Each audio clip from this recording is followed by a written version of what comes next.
So I want to throw to this Ottawa Citizen report the lawsuit against the truckers convoy to proceed in Ottawa. Toronto judge rules. So for anybody who isn't aware, there is a lawsuit, a class action lawsuit against some of the main names in the trucker convoy from 2022, including Tamara Leach, Chris Barber, Tom Marazzo, and a few other of the kind of the biggest names of the organization aspect of the truckers convoy.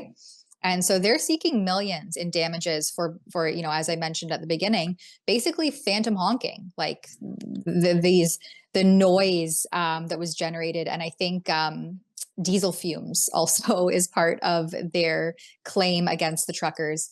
But they were trying to get the court in Toronto to hear the case because they thought that Ottawa judges would somehow be compromised. So here the subheading reads, lawyers for the truckers argued that everyone who worked at the Ottawa courthouse, including its judges, witnessed the occupation of downtown. And so this Toronto judge ruled that the proceedings in this proposed class action lawsuit against the truckers convoy will actually be held in Ottawa, which was the city most affected, and they call it's mayhem. So that comes from Justice Benjamin Glustine, dismissed a change of venue motion filed by the defendants who wanted the proceedings transferred to ensure procedural fairness, of course. Yeah, well, this is what happens when Liberal donors are appointed judges. And according to the National Post, this was done by the National Post last year. The overwhelming majority of judges who were appointed by the Liberal government or Liberal Party of Canada, are also donors to the Liberal Party of Canada. So add judicial reform to the long list of issues that need to be fixed in Canada, because are we under any illusions that the people that are appointed judges in Canada are going to take the side of the government when it comes to issues like this? I'd be really interested to know if the judge in this case has donated to the Liberal Party of Canada. I'd be real interested to know. Because if not him, then his friends. And if not, you know what I mean? Like, it's just such a closed, incestuous group that how can you ever get a fair shake if the judges that are presiding over these cases are agents of the Liberal Party of Canada? And the truth is, you can't. And we're seeing this play out in real time. In a fair and just world, Tamara Leach, Chris Barber, Tom Marazzo would not be having to defend themselves in this way. Like, of course not. The people of Ottawa, if you're living in Ottawa proper, you should know that living in the nation's capital is going to give you experiences that are sort of outside the norm.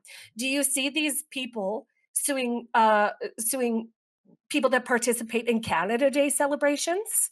No, you don't. And yet Canada Day celebrations would upset the downtown Ottawa area for at least the amount of time as the Freedom Convoy did. And it's just crazy that this is still being wielded against our freedom fighters from the West. Just crazy. This is the laptop class taking a stand against protesters in our nation's capital, quite literally the place where you go to protest government overreach, which is exactly what the truckers were doing.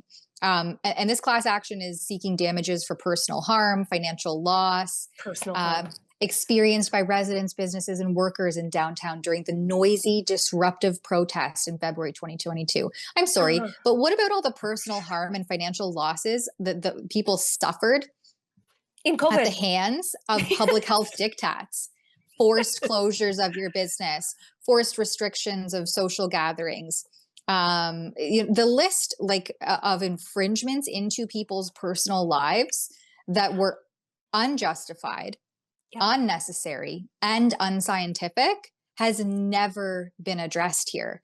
So Yep. where's the class action seeking damages for all of that? That's what And I'd it's like to know. well, sure, and especially since it was deemed the invocation of the Emergencies Act, I mean, deemed a violation of charter rights in Canada. How is this lawsuit being allowed to go forward? Well, How so is it this? hasn't actually yet. And sorry if I made that mistake, but it is Mm, still only, and it's 3 years later. So like what is going on? Get your stuff together.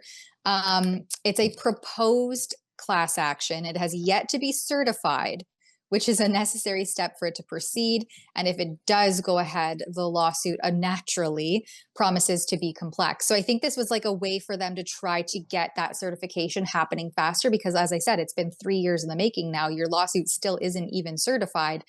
They were trying to get it changed over to Toronto. The Toronto judge said, nope, send it back to Ottawa. And so mm. now here they are back, to 2 steps forward or 1 step forward, 2 steps back. Like, get yourself together here, guys, and proceed with the lawsuit or drop it. I suppose my point was, why hasn't this thing been thrown out?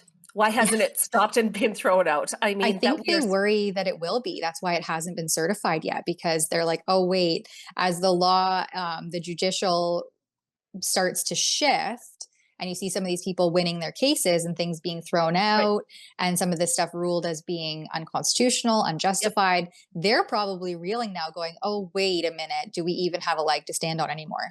Well, they know the answer to that, don't Yeah. they? They know the Just answer to We're that. just We going to all know waste a the couple million trying to answer. figure it out. No big deal. Sure, why not clog up Um, our judicial system with another frivolous thing?